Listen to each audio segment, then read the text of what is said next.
Bismillahirrahmanirrahim. Assalamualaikum warahmatullahi wabarakatuh. Saya Muhammad Riko Pernanda dari angkatan 2017 jurusan peternakan. Di sini saya akan mempresentasikan tentang proposal saya yang berjudul pengaruh penambahan ampas kelapa terhadap produksi biogas feses kerbau. Latar belakang dari masalah judul saya yaitu semakin banyaknya penduduk Indonesia maka semakin pula pengguna akan BBM. Semakin banyak pula pengguna akan BBM. Dalam hal ini membuat kebutuhan akan bahan bakar minyak semakin meningkat.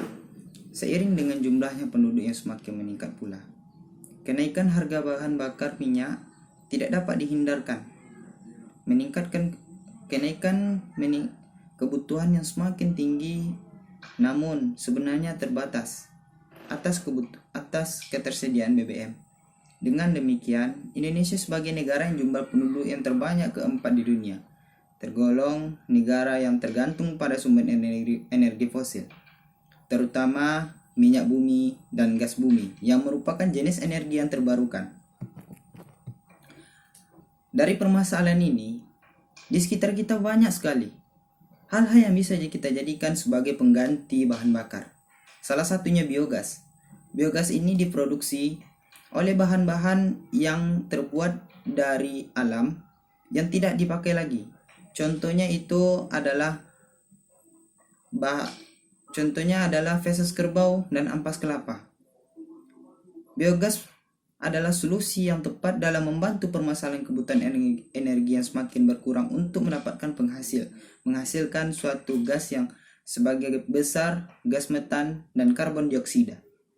Salah satu bahan yang dapat dimanfaatkan dalam pembuatan biogas adalah feses kerbau. Adalah pemanfaatan limbah ternak. Bisa kita lihat pada slide di samping. Ampas kelapa juga dapat dimanfaatkan sebagai bahan pendukung pembuatan biogas, yaitu dari kombinasi kedua ini kita bisa mendapatkan hasil maksimal dan bisa mengelola sesuatu yang mungkin telah dibuang menjadi sesuatu yang lebih bermanfaat bagi kebutuhan nantinya. Rumusan masalah dalam penelitian ini, berapakah volume yang dihasilkan dari masing-masing perlakuan? Kedua, faktor apa saja yang perlu diperhatikan dalam proses pembuatan biogas? Tujuan dalam penelitian ini bertujuan untuk mengetahui produksi biogas terbaik dari pemanfaatan limbah feses kerbau dan campuran ampas kelapa yang ditinjau dari kualitas, bahan isian dan biogas, yaitu pH awal, pH akhir, temperatur awal, temperatur akhir, uji nyala api, dan juga volume biogas yang dihasilkan. Baik, yang selanjutnya, manfaat dari penelitian kami: 1. Memberikan informasi mengenai rasio persentase terbaik dan lama waktu fermentasi terbaik dalam menghasilkan biogas feses kerbau dengan campuran ampas kelapa. Selanjutnya, kedua, memberikan informasi kepada masyarakat bahwasanya limbah feses kerbau dan ampas kelapa dapat dimanfaatkan sebagai penghasil biogas.